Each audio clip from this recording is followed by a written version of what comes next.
What is going on, everybody? Welcome back to the Phaithful Phanatics show. As always, we are streaming to you live here on the DSM-Media Philadelphia YouTube and Twitter channels. Guys, do yourself a favor. Do us a favor. Make sure to check us out on Twitter first and foremost at DSM_media is where you can find us. Make sure to smash that follow button, and then you can check out the link tree in our bio. It'll take you to every social media platform we're on. But most importantly, make sure to check out the YouTube link. Hit that subscribe button. Share it with your friends, family, any other Philly sports fans that you may know that could enjoy the content. Like this video. It's the best and only spot to get your thoughts, comments, and questions pulled up, like my man D-Rab, like Digital Rems is doing right now. We cannot see them through X for the most part, unfortunately, something with StreamYard. So subscribe. I'm one half of your host this Wednesday, Dylan Davis. To my left today, my faithful co-host, Scotty. We got a jam-packed show to talk about, man. We got three Philly sports teams to get into today, which we haven't had in quite some time. Obviously, the Titans take the first two games over the New York Mets and extend the NL East division lead up to 9 games with, I believe, like 17 to play. They're 25 games over 500. The magic number to clinch the NL East title is 9. So that's in good hands. Kyle Schwarber hits his 50th home run of the season last night. They gave a little toast to that. So we got a lot to talk about in Phillies land. The Eagles midway point throughout the week, getting ready for the Super Bowl rematch in Arrowhead, taking on Mahomes and the Chiefs. Certain host at WIP said it's understandable if the Eagles lose this weekend. We're going to talk about that. We're going to talk about what OC Kevin Patullo had to say about the offense, how he's been busy this week, Scotty, and last weekend. So we have a lot to talk about there. And for the first time in months, and I do mean months, we have a Sixers topic. We have a Joel Embiid update. I guess not really much of an update. They just threw some posts out on social media that has Sixers Twitter ready to talk about it. So we're going to talk about a lot today over the next 50 minutes to an hour, man, whatever we can get in. But happy Wednesday, and let's get it. My bad. Are you hearing me okay? I just realized I'm hearing you good, bro. I'm not on the right mic. Let me switch over real quick. You're good. Mute me, but I still got you. Let's see. Can you hear me? Now it's more. Sounds better. Yeah, my bad. I forgot rushing around. I forgot to click on it. I can still hear you anyway, but you're good. But no, you hit the nail on the head, man. Talk a little bit of Sixers here at the end of the show. I'm excited for it, man. It just shows the dark spot that we were in as Sixers fans for the minimal things that the Sixers put out on their account, on their social medias to give us hope. But they knew what they were doing there. They knew what they were doing. They know what time of year it is. It's all calculated. They're getting us reinvested. And I'll tell you this, Dylan, just to start the show. Is it working? It worked. So, yeah, I'm excited to get to that. We're just going to spend a little bit of time at the end of the show. But you hit the nail on the head, man, with this Phillies Mets series. The Phillies are really answering some big questions right now. And quite honestly, I'm ready to dig into it with you, man. Yeah. It's been a while since we talked some real Phillies baseball. So the postseason's right around the corner. Obviously, it's going to turn into the best time of year once that October hits, man. You get basketball starting, you get baseball playoffs, and you get the NFL right in the middle of the season. Yeah. And then not to mention college sports. So, yeah, it's the pinnacle of the sports world, the sports year. I'll miss summer, bro, but there's no better time than right now and heading into October and into mid-October, especially when it comes to the sports world. So I'm looking forward to it. Is it weird? Is it weird that I do value fall like more than summer at this point? Fall is my favorite. Favorite, I think like weather and like dressing wise as well. I like a hoodie. I like a hat on. I like a flannel hoodie type thing, like the flannel, like the button up, but you don't button it. That's my style. Summer is just sweaty. Summer, if you're at the beach or the pool, it's cool. Great. Fantastic. If you're not, you're sweating and it's annoying. No need for it. And I got baseball and not even day baseball every day, and that's all I got. So they should do more day baseball in the summer, man. They should. You would think so. But I guess it's really hot, so maybe that's why. I guess it's really hot. Whatever. Let's start with this Phillies team, man, because the last time we spoke was Friday, and that was heading into a Marlins series. That was a couple days prior to the beginning of this Mets series. They take 2 out of 3 in Miami.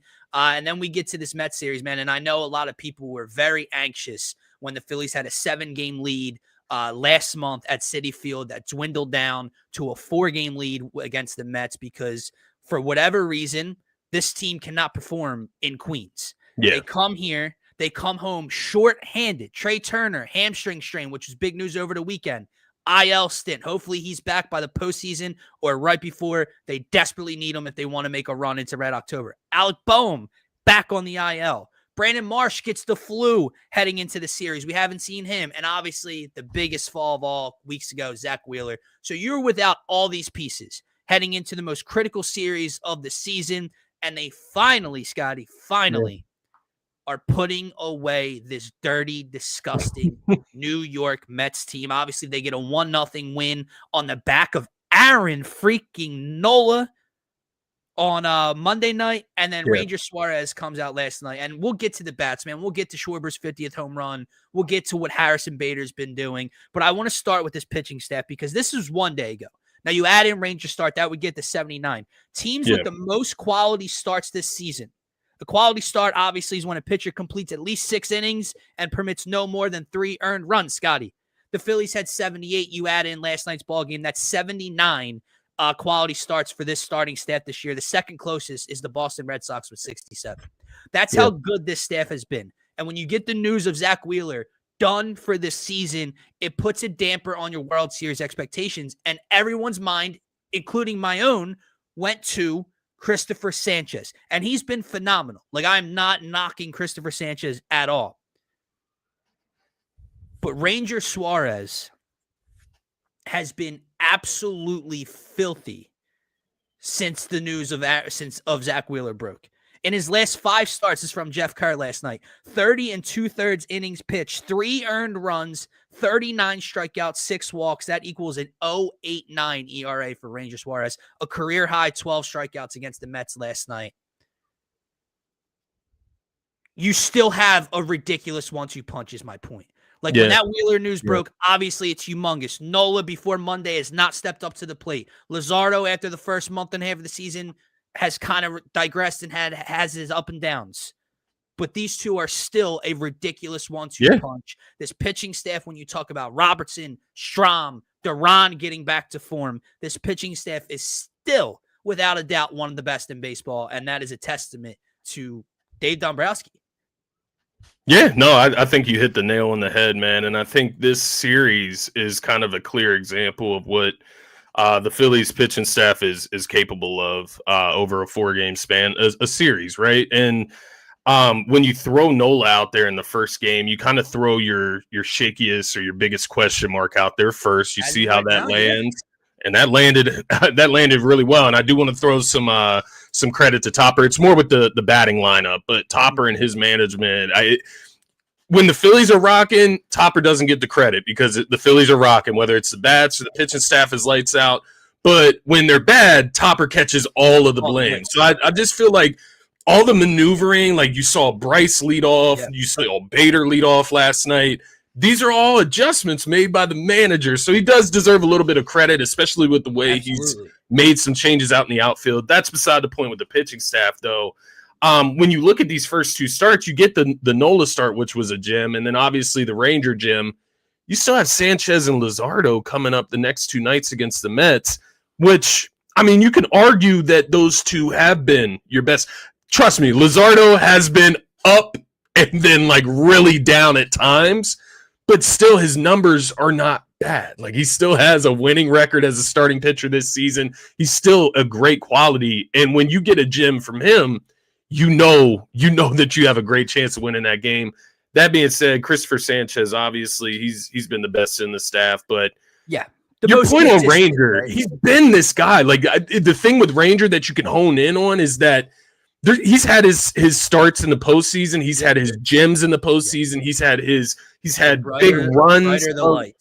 Exactly. He can handle the big moments. So I think when you see Ranger coming around, it means a lot more than even a Nola, for example, who unfortunately we've seen him crap out under the big stage. Ranger, when it's time to go, he's going to be there for you. And right now he looks like he's in his best form. Yeah. And we're not even talking about the bullpen and stuff. So And add in the way this team plays at home, man. Like the way this pitching staff approaches games, the way this lineup explodes at home, getting to keeping that 2 seed minimum. catching Milwaukee, I think we're 4 games behind Milwaukee right now for the 1 seed. It's going to be very difficult to get the number 1 overall 1 seed. Milwaukee would absolutely have to crap out. Unfortunately, I had their money line today, so I'm hoping they don't lose today. But it would help the Philly standpoint, right? But getting that home field, at least a 2 seed after winning the division, is so big for this team. Yeah, no, I agree. And what I was going to say, if there was any team below it, the Dodgers, the Padres or the Mets, if there's any team you could select, even the Chicago Cubs, man, like if there's any team you could select to have home field advantage over you, is it fair to say like the Milwaukee Brewers would be that team? Like if you had to pick one team to have home field advantage over you in the playoffs in the NL, wouldn't it be the Brewers? Yeah. Like the Padres, their fans are corny, like whatever, right? Chicago is going to be nuts this postseason because of their big ass drought that they've had. Yep. And then you look at New York, obviously we know the struggles there in New York. So Milwaukee seems like the best case scenario if anybody's going to get the 1 seed over the Phillies. For sure. So. And what's kind of happened over the course of the summer has been interesting, man, because Milwaukee's 32 games over 500, but like we just talked about, the Phillies that was in Milwaukee, right? The Phillies just went there and took 2 out of they took 2 out of 3 in Milwaukee on the road. So that's huge. Like what they're doing to the Mets right now, shorthanded, would not have to go to Citi Field like you're mentioning. And the Mets are in risk of not even making the playoffs at this point. Yeah. I believe they only have 2 games on the Giants, who won again last night for that 3rd and final wild card spot. So we'll see what happens there. The Dodgers have not been a good baseball team for the last 2-3 months, dude. Yeah. Like they're just not a good baseball team right now. And I don't know what it is. And people keep, the team has all that talent. And you talk about a Freddie, a Shohei, a Mookie, everything. They won the chip last year. Can they just flip that switch? Well, the Phillies thought they could just flip the switch the last year or 2 also. And it doesn't matter how much talent, no matter who's in your lineup, it's just not all that plausible. So when you're looking at the way the NL is playing out right now, there's almost no better time for this team to stay hot the way it is. Gint says, and I don't know if he's still in here, and I meant to get to this a minute ago, what's a Harrison Bader contract look like with a good postseason? It's a fantastic question, especially with what Dombrowski's going to have to shovel out to keep Kyle Schwarber's ass here and keep JT Realmuto here. Ranger Suarez is on his way to getting paid. I have a feeling Rangers no longer a Philly after this season, just from a money standpoint. That one will hurt. Coming up. We'll see. I do feel you because this staff is so sturdy. Even like, and I not taking Ranger Suarez lightly, but take him out, and you have Wheeler still in there. It still looks good. You have your young boys coming up, so it doesn't make me a ton comfortable. I won't love seeing Ranger in a different universe. It's going to be an interesting offseason, but Harrison Bader, man, he went from a piece traded at the deadline to where we took him in, and everyone was just kind of like, okay, like no one was mad at a Harrison Bader trade. Yeah, wasn't talked about enough. Needle mover for a lot of people, and boy, could everyone, including basically myself, have not been more wrong. Harrison Bader is hitting .433 in the month of September, and 2 of the 3 series in which he's playing in September are the Milwaukee Brewers and the 2 games so far against the New York Mets. In Citi Field, he was one of the only people to show up against the Mets. We remember the 2-run home run late in that game to tie it, and we thought the Phillies could come back and win that one. Defensively, he's robbed like 2 home runs over the center field wall this year. He's thrown someone out at home. Dude, Harrison Bader has been an absolute grand slam of an addition from Dave Dombrowski. Absolutely. And you added Johan Duran. Right now, with what this Phillies team had in place, this trade deadline is looking absolutely incredible, which gets me to my next point. Since the deadline, let me just pull this up real quick because I believe this is from Jack Fritz. Post-trade deadline Phillies, where they rank offensively. 6th in home runs. Remember when that was a big problem? We couldn't hit for power. 55 home runs since the trade deadline. 4th in RBIs, 4th in average, 4th in OBP, and 3rd in slugging percentage. Now, you mentioned Rob Thompson getting all the blame when things are going bad and none of the credit when things are going good. The stars get all the credit when things like that happen, the pitching staff. But you mentioned the lineup, bro, and those numbers back it up. What he's figured out, man, he would not sit Nick Castellanos down last year if Nick Castellanos was hitting .077. Yeah. The fact that it's no more about right, left for most of these guys. Like Harrison Bader is playing every day in center field. Yeah. He's moving him up and down the lineup. He's hitting first after not loving what they did the first night with Bryce leading off. He goes and gets 3 hits last night. Max Kepler and Nick Castellanos, whoever's playing, is driving in runs. And neither guy on a consistent basis is playing well over a long stretch, but Topper platoons them in and out. The everyday platoon, especially as we get into October, I don't care if it's right, left, whatever. It needs to be Brandon Marsh in left field, Harrison Bader in second. And if you want to platoon Kepler and Costi for the right-left matchup in right field, by all means do it because you're pressing the right buttons, Topper. What he's doing and what this lineup's doing, what this outfield's doing has been humongous, bro. Yeah. No, I completely agree with you. And I just wanted to double down on Bader because I just found it amazing when I looked it up yesterday. But if you add in last night, now, unfortunately, but yeah, because he's sick. But if you add in last night's game for Bader, he has what? Three hits last night. So yeah, he had 3 hits the night before.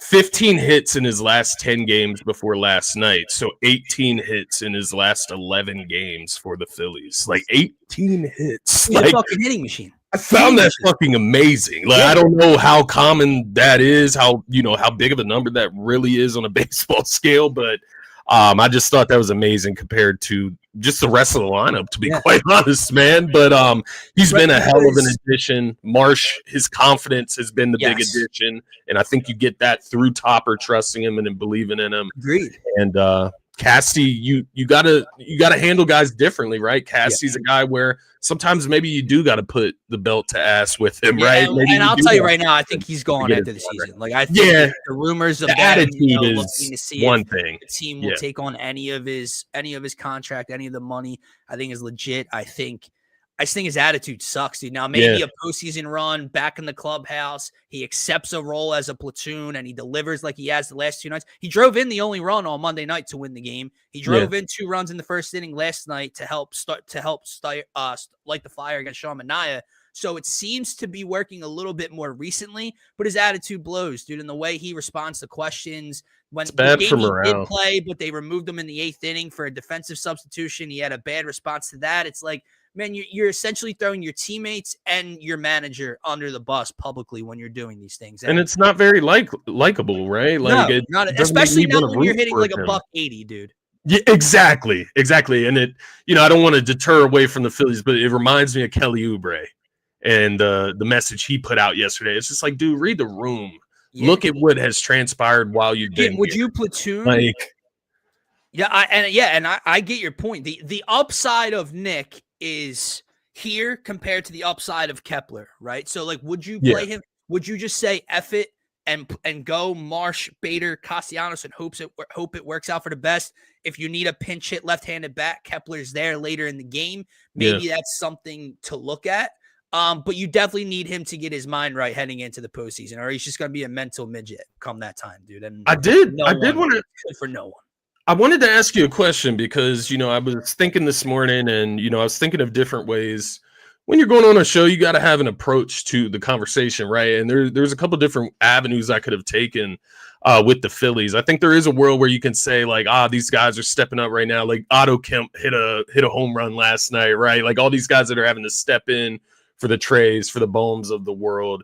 And you can say, well, you're going to need Trey and Bohm in the postseason. And it's hard for me to imagine like the Phillies winning the World Series without Wheeler, Trey, Bohm, so on and so forth. Whatever. Oh, potentially, I will come out and say this right now. They are not winning sniffing a World Series if Trey Turner cannot return. Now, Bohm, it sounds like they lucked out with the hamstring and he will return. Yeah, that will not be happening. Yeah, and I do agree, but I did want to throw this to you because I thought about some of the teams. I'm specifically thinking of the Diamondbacks 2 seasons ago that we lost to. I'm thinking about the Mets last year, even before Juan Soto, right? The name value that comes with players and household names and the great players of each team. Maybe it's a good thing that the Baders of the world of this team are getting the run right now, getting that hot streak, getting recognition, getting used to the big stage because you're going to be on it in just under a month. Yeah.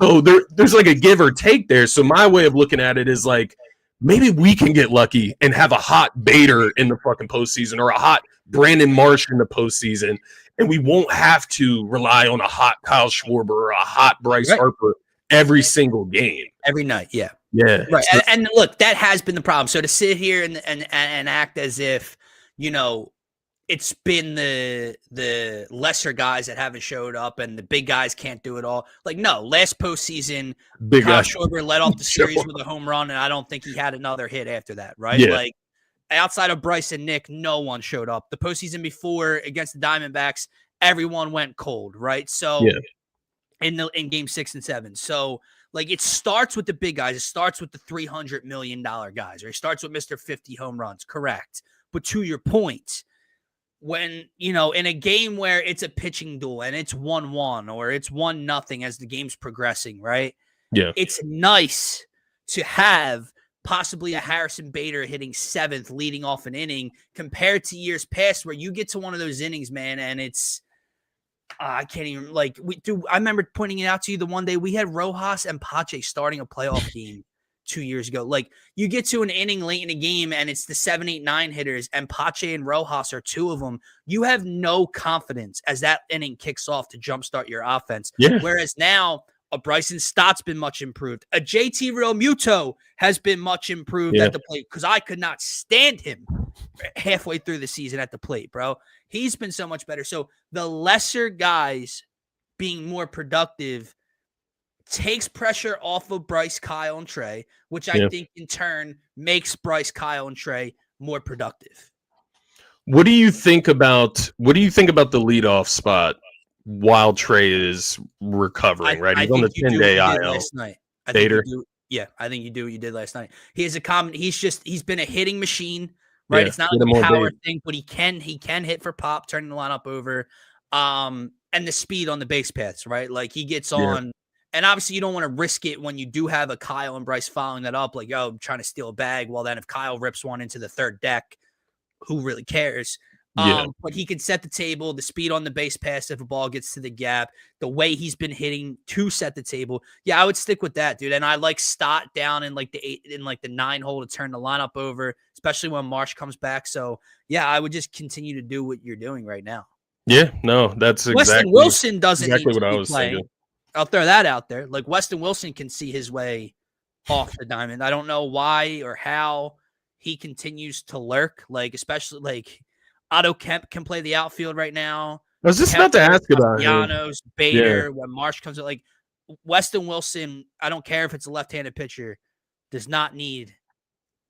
Because where was Otto Kemp playing last night? Left field for Marsh, or was he covering for someone else? Wilson was in left field, I think. So Kemp would have been at third. Third base. At short for Yeah, that's what I thought I saw when I looked at it. But no, I completely agree. Once again, just adding like an Otto Kemp into the mix, like if he has to get called upon. I mean, this is all good experience. The big thing is, like you said, like you hinted at, it's going to come down to Trey's hamstring. You're going to need him in the lineup. He's like the connector piece, right, for this lineup. So I do think, and then defensively as well, he's been pretty good this season. So I think Trey is needed. Like you said, you could probably get away with Bohm. What's going on with him? Why is he on the injured list? Let me check real quick. Was his shoulder? He went on the 10. I think it was his shoulder. Now that you say that, because I saw he was on the 10-day IL. Shoulder, yes. Okay.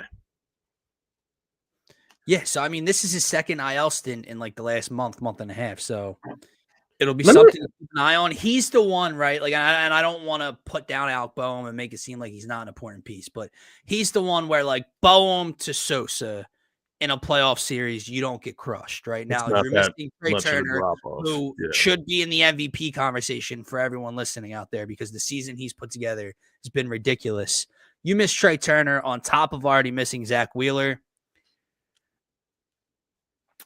You can kiss that World Series ring goodbye for my money. I'm not trying to be out on this team, but like, that's just too much to overcome. That's two top 5 players on the roster, out of the line, out of playing the entire like you can't make it through that. It's hard to believe, man, but as fans of like you said, the way they're playing, the way they're just approaching this series, taking care of business, like You looked at that lineup the other night, and even last night, but the one night it had like Weston Wilson, Sosa, Otto Kemp, like all at the bottom. And you're like, man, this lineup's not deep at all.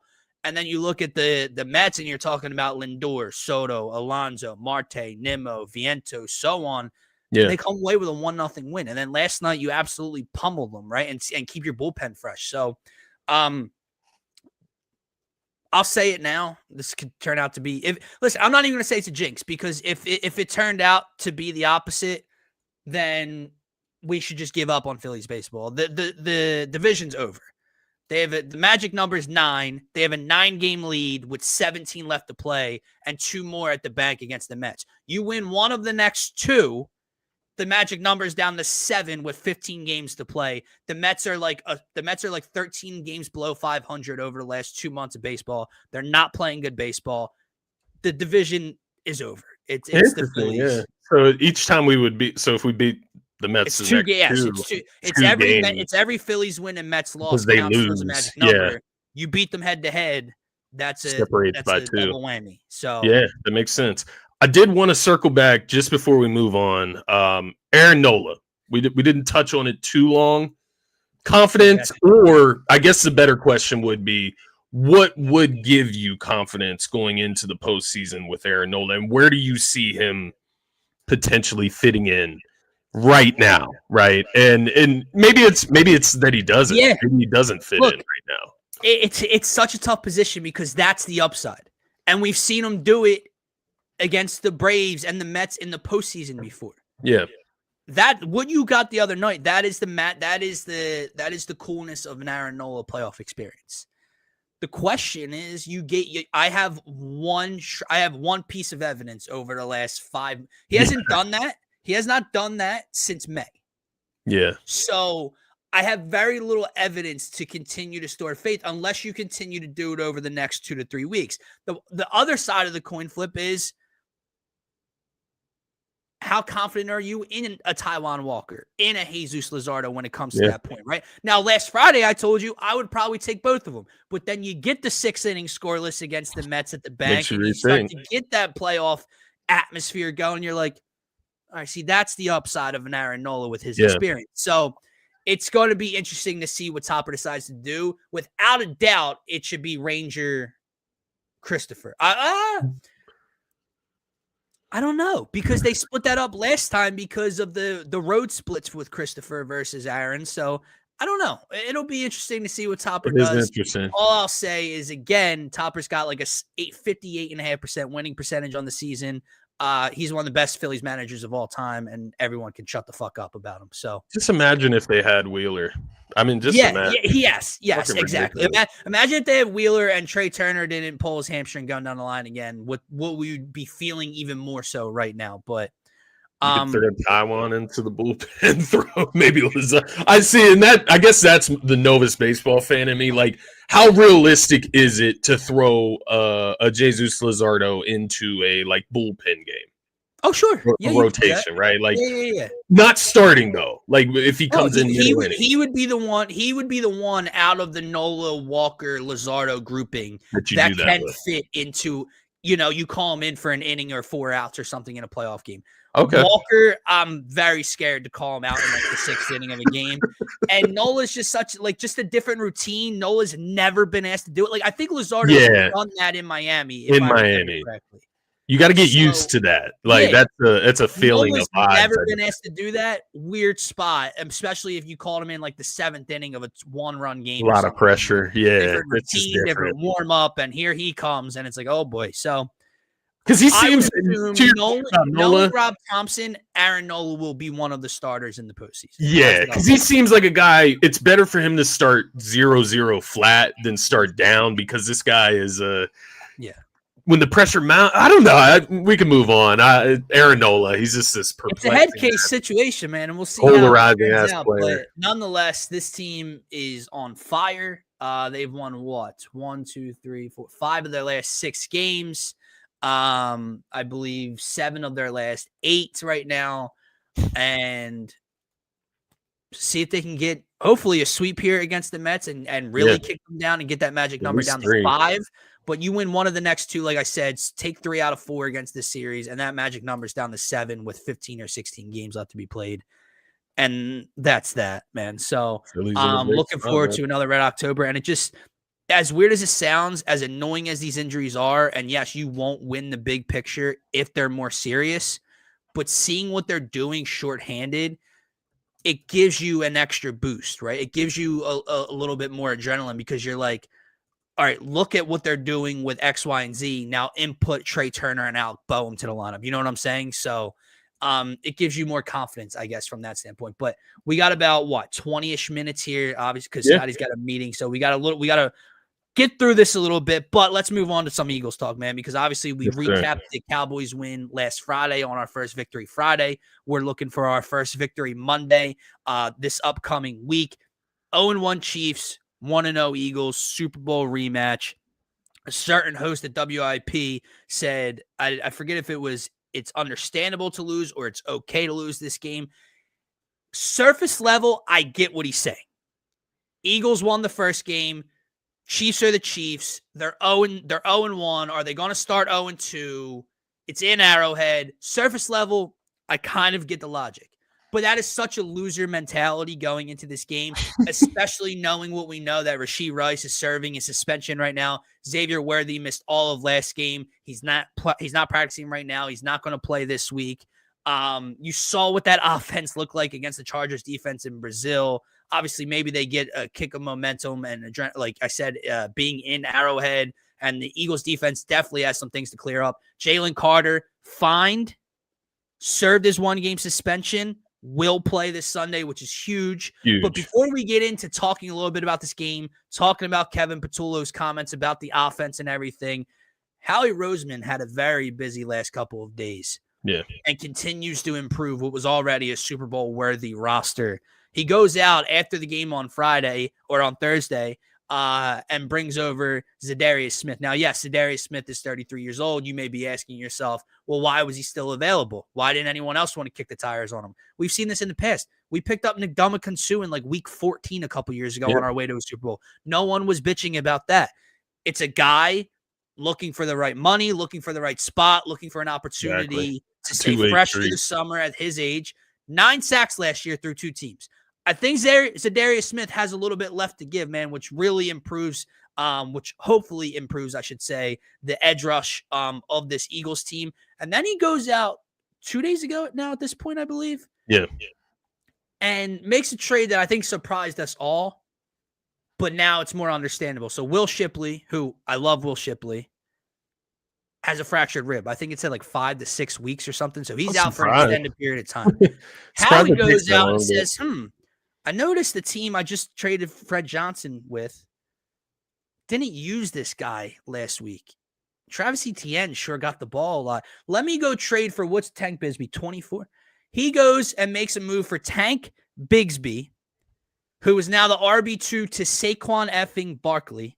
Yeah. Tank averaged over 4.5 yards per carry last year in Jacksonville with 7 tutties. Yeah. Explosive, can help on kick and punt return, which I'm sure they'll throw him into, but just to purely have him as an RB2 with this offensive line, with this mobile quarterback behind Saquon Barkley, dude, this is electric. Like, having Saquon Barkley, you don't really care to see another running back on the field, right? Like, you understand that's how a game works. He's not going to play every snap, but like when you see him off the field for like 3-4 snaps in a row, you're like, get the fuck in there, man. I'm all right. Like, when Saquon needs his break, dude. So Howie continues to improve this team. Knock it out of the park signing with Zadarius Smith and a A+ trade for a 5th and a 6th next year for Tank. Yeah. The rich just continue to get richer, Scotty. Yeah, and I think when you look at the way the Eagles came into this season, Howie knew what he was like loading up on draft picks to do, and like now Tank Bigsby, it's like using a 6th-round pick to draft Tank Bigsby, for example, right? Or using a whatever. Well, I guess Zadarius Smith he signed off the street, but I won't be surprised if Howie decides to take a few more swings this season. Oh yeah, I don't think they're done. Low draft comp to get these players that are low risk, high reward if they I work think you'll out. see. I do truly believe you'll see a corner moved at some point. Darian Kennard, I think he did the same thing. I think that was with the Dolphins or something. So, yeah, he's been doing that with offensive linemen. He brought Fred Johnson back in, to your point. He's a guy that played well for us when he had to play multiple positions on the line. I love bringing him back, quite honestly. He's a guy that knows the city, knows the offensive line room. So I think he'll fit right in. But Zadarius Smith, I think it gets exciting when you start to think about how he can be used. Maybe with the Lions and the Browns last year, maybe he had to be on the field a little too much. He's just going to go in there and pass rushing opportunities. Rotate. Get to go in there with Josh Uche, who we were impressed with last week. Yeah, man. And the numbers back it up with Uche. Yeah, with Uche. That was a great signing so far. If he can just get anything from that successful season he had in New England, if he can show us any of that, that's a success. Tank Bigsby, to your point about him being RB2, I think AJ Dillon, and then once Shipley comes back, they'll all get like touches. I think all of these guys present like different factors, but I think to your point, I think Tank Bigsby is that clear cut RB2. If something ever does happen to Saquon, if he has to miss the game, Tank Bigsby is that workhorse RB2 that you're going to use. Like, I think AJ Dillon will still get some work mixed in with Tank, and obviously mainly Saquon, different, right? He's a bruiser. Yeah, he's just like kind of a different from both of those guys, right? But Tank, I feel like, is closer to Saquon, and I'd say that Saquon provides both, but obviously he's more shifty speed than anything, right? With runs, but he will run you the fuck over. Tank's more speed, shifty, kick return style type stuff. AJ Dillon is, I'm going to lower my shoulder and run it up the gap. Exactly. And, if you need to give Saquon a break for a week now, the backfield doesn't look too bad. I mean, when you throw in Hurts running ability with AJ Dillon and Tank, you can just go with those. I mean, we're getting ahead of ourselves here. We want to see Saquon. Right. Like, no one is saying take Saquon. Not like that. And no one was saying Will Shipley and AJ Dillon. Not at all. But like, Tank is exciting, bro. So in the snaps, you can just see it now. Like Saquon breaks a run, right? Needs a breather, and Tank Bigsby catches a screen from Jalen or whatever and takes off for 15 yards up the gap and explodes. Like, you can just envision it. Just gives another layer to this offense because Shipley. I like Will Shipley. Whatever the Eagles clearly had a lot of trust in him moving on from Kenneth Gainwell and promoting him and playing him over AJ Dillon in week 1, right? But Tank Bigsby is obviously more proven. Yeah, exactly. No, I agree. And the only thing that confuses me about the trade is Jacksonville's side of it, because it seemed like they were going to move towards Tank Bigsby this season, kind of move away from got a lot of. But I think didn't they draft another guy? I believe so. I think there's a lot of hype there for him. So maybe he had a good camp, and now replacing the Bigsby role there. I don't know. I don't know why you want to move on from ET. I don't know. I don't know. But the one thing that stuck out from Tank, Jacksonville. Good.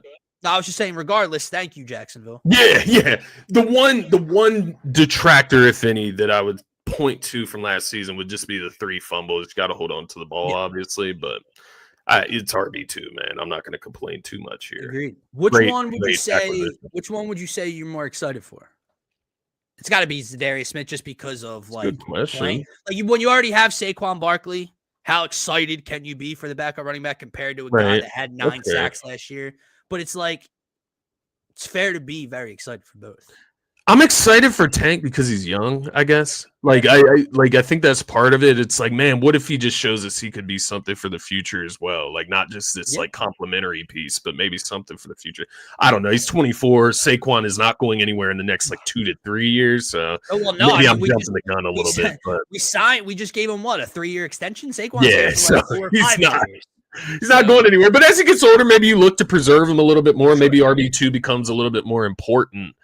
Between him and Shipley, I mean, that's great towards, just the next 2-3 years of the backup. If you're It's AJ very Dillon, you gotta be a little pissed. yeah, a little bit, right? Like, come on, man. Like, let me get whatever's left Yeah. after Saquon, right? Like, which is maybe 5 carries a game. Let me get the scraps here. But Yeah, let me get the scrap from Jalen and Saquon and you know what I mean? It gets crowded this back is there, just but why this is just why part of Howie being a team. Roseman continues to prove he's on another level from the rest of the league, man. The defending Super Bowl champions come out, drop a banner, beat a division rival, Yeah, start 1-0, and the next 3 or 4 days he follows it up by improving his team. was looking at Mike Hilton too. Yeah. So we'll see, man. And they had multiple wide receivers. Like I know Quez Watkins was back in the building, which I'm good. I'm okay. Whatever. I don't need him either. It's They're interesting. continuing to look around at ways to improve the team. They do know they have holes. Obviously, the biggest question mark, which to get in a little bit to this Kansas City game for the next couple minutes, Vic Fangio did say Adoree Jackson, I believe as of right now, will be there. He's not going anywhere right now. He's just starting CB2, which I agree with. Like, unless you were to bring in a Mike Hilton, who's a primary slot guy, I think he's only played like 53 snaps in his career on the outside. Yeah, that would be the plan to move Coop outside. If you don't have that in place, I'm not effing around with Cooper DeJean. I'm keeping him in the slot. But you look at this matchup, and I think it's okay. Like last weekend, we had the fear of George Pickens and CeeDee Lamb, and Adoree Jackson got beat up by whoever was there. You look at this Chiefs team with the injuries and the suspensions. Hollywood Brown's number one, and beyond that, who are they throwing the ball to? This is, I know it sounds crazy because it's Patrick Mahomes and the Chiefs, but talent-wise in a wide receiver room, this has to be a week you feel comfortable with, somewhat comfortable, I should say, with Adoree Jackson being on the football field or a Jacorian Bennett being on the football field. Yeah, because I think last week, and I think the big thing, man, would be I can't think of anybody that Q would travel with on the Chiefs compared to the Cowboys, right? Like the thing with the Cowboys is that Q should have been following CeeDee Lamb around from the beginning of the game. We should have never seen snaps with Adoree Jackson starting out on CeeDee Lamb or Jacorian Bennett starting out on CeeDee Lamb, blah, blah, blah, right? With this, you can kind of just throw him out there. And what I was going to say is that, like, honestly, CB2, it was bad, but I don't think it was as bad as we thought it was. Like, Dak only threw for 188 yards. The problem in the first half when the Cowboys were scoring points was stopping the run, quite honestly. And I think Jalen Carter is going to help stop the run. He's going to help get after the quarterback. He's going to solve a lot of those issues up front. But I think we just need to see, right? We just need to see it some more. Give Adoree Jackson some time to get adjusted, get acquainted with the defense, get acquainted with the guys around him. And let's just not put him on an island with CeeDee Lamb or players the level of CeeDee Lamb, right? Which the Chiefs do not have. So, it is interesting. I did want to say something because you brought up Patrick Mahomes, and obviously that's the big matchup that we're going against defensively this weekend. Does it look like around the league that quarterbacks are starting to play, and I say this very lightly, starting to play a little bit like Jalen Hurts? I say this very lightly. Mobile quarterbacks have existed for all of eternity. Yeah.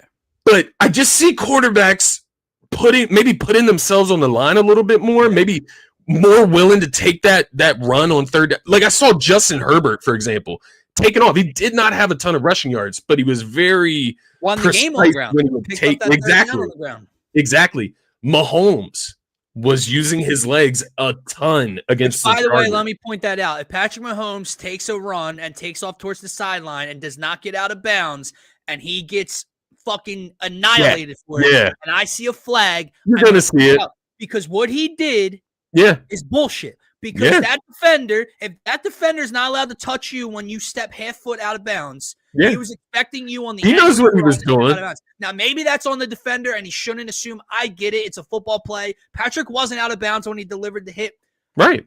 But come on, bro. Like, that defender eased up and stopped because you were about to run out of bounds, and you decide to put on a show and drive your shoulder through him. It wasn't at the first down line. To you, right. I don't want to see a flag. I don't want to see anyone bitching because you set yourself up for that now. Yeah, I completely agree. Game, early look, I know we only got a couple minutes. We're going to run through some things here. 2-minute drill, Scotty. You look at that Chargers game. Obviously, the Eagles, all the additions, you're going to have Jalen Carter back. You're just ironing out the wrinkles offensively. But you look at what the Chiefs did, and I look at who they're missing in the wide receiver room and, you know, what we did to them in the Super Bowl. And did they really add anything defensively from that Super Bowl team, right? the only cause you have, like the only analysis I can give that I can say, oh, the Chiefs will win, is just the not common sense factor, but the 0-1 versus 1-0. Like, are the Chiefs really going to start 0-2 on the year? Are they going to lose the home opener now? Like That's the only explanation I can give you for the Chiefs winning this football game. Yeah. There's nothing on paper. There's no talent disparity. There's no the way the Eagles played lit. There's nothing that I can look at that says the Eagles should lose this football game other than is Patrick Mahomes and Andy Reid starting 0-2 and losing in Arrowhead. That's the only cause for concern. Yeah, no, I feel you, but I think on the other end of it, to your point, is this one of the lesser Chiefs teams we've seen in the last couple of years? We have yet to find out. We have to see, but I mean, Dylan, Justin Herbert tore. Yeah, that's what I was going to say, bro. It wasn't like the defense showed up. He tore their defense apart. Keenan Allen had a fucking day. Like, if you want to call it Keenan Allen watch, like he had a fucking day against them, right? And so I'm looking around, man, and I'm like, well, maybe we got to see. It's week 2. They're going to be in Kansas City. I do expect to get their best shot, to your point. But when you look at it on paper, man, it comes down to intangibles, right? That's what you're talking about, like the stuff off the field, like the Eagles having to travel, the Chiefs being at home for the first time, not going 0-2, Andy Reid's experience. But we had all of that against us in a sense going into the Super Bowl too. Yeah. So we've played them on the biggest stage. You know what I mean? So there should be no fear or intimidation in this game at all. Yeah. Yeah, exactly, I man. will say, man, look. It'll be interesting. It's going to be real interesting. The line started Chiefs -1.5. It's in Arrowhead. Understand after week 1 ended, it's now Eagles 1.5. It's essentially a pick 'em, as it probably should be. A Super Bowl rematch, Mahomes at home. We get it. Yeah. But like, there's part of me, man, that will be really intrigued. Like, will the Eagles put the world on notice again? Because there's people watch the Bills-Ravens game from last week and the way our passing attack look in week 1 and blah, blah, blah. If they go into Arrowhead with the talent disparity that I believe these teams have and beat the shit out of Patrick Mahomes and the Chiefs again, it will be putting the world back on notice. Yeah. What did you think, real quick? We got 4 minutes to go. What's up? What did you think of what Kevin Patullo had to say? Like, I don't think Kevin Patullo was overall terrible in week 1, but like he was basically asked a question of the running game and just running into the line of scrimmage and and he was like, I don't think we did that. And then people were breaking down film going, well, you did it about 16 times. Yeah. Any concern there? And with the lack of targets for AJ and the passing game, blah, blah, blah. Like, obviously it was a game where we said, oh, Jalen took what they gave you. But now you hear what Patullo had to say. Any concerns with the young OC heading into week 2? Yeah, I think it's fair to have some minor concerns. At the end of the day, man, we're 2 weeks into the season. The reason I wanted to talk about this is because there was a lot of people on Twitter overreacting him, in my opinion, like calling him stupid or whatever the case may be. You know, I think that's a bit. At the end of the day, he could just be saying this to the press, to the media. He might not believe that. He might just be saying that so that the Chiefs don't think, let's stack the box. He'll run straight into the box again this week. Like, he could play dumb for the press. It's ultimately what does he display this Sunday against the Kansas City Chiefs? Is he going to make a point to get A.J. Brown the ball, to get Devontae Smith the ball, to get the passing game going? That's what I'm looking for. I'm looking for actions over words. Sure. And think about what I just mentioned, right? Like, can the Eagles go in there and lay belt to ass again and set the tempo for the rest of the season? Yeah. What's the difference from what the offense did last year in the Super Bowl to this year? It's Kevin Patullo. And like, that is still ahead of a hell of a DC and Spags and a really good defense, a championship level defense. So if that defense comes out and throws different things at our offense, which is the same, if not more improved than last year, the difference is Kevin Patullo. So it's going to be a chess match to see how the new young OC operates against Spagnuolo. I saw a tweet earlier from like a Chiefs account, blitz Jalen into tomorrow. Didn't you guys just try that on the world's biggest stage? Oh, how'd that work out? Memory of a goldfish, man. We're going to talk a lot more about this game on Friday, bro. We're going to break it down, obviously, and we'll have the Eagles pregame show on Sunday morning, Sunday afternoon. So we'll have a lot more time to talk Eagles Chiefs. Before we get out of here, the Sixers not drop the bomb. They're just it's the warm up to the warm up of training camp starting soon in September, and the regular season opens up next month in October. But they said we'd get an update on Joel Embiid and his knee. Yeah, and we haven't. And it's caused a lot of concern for people. Like, why is he hiding behind closed doors? Is he never going to be the same again? And the Sixers social media team just decided to drop a little 10-second video, little pictures. And Joel's there, slimmer by all accounts, no knee on the brace, taking it off the dribble, pulling up, cashing. Now, look, it's the preseason to the preseason. I'm sure he'll be wearing a brace in the regular season. But to see him out there probably going through a couple drills, some motions with no knee brace on, you got me. You suckered me right back in.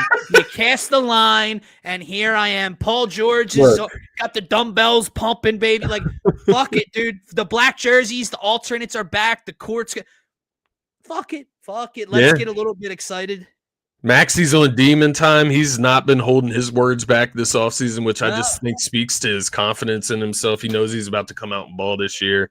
You hit the nail on the head, man. I'm sucked right back into it, and I think it.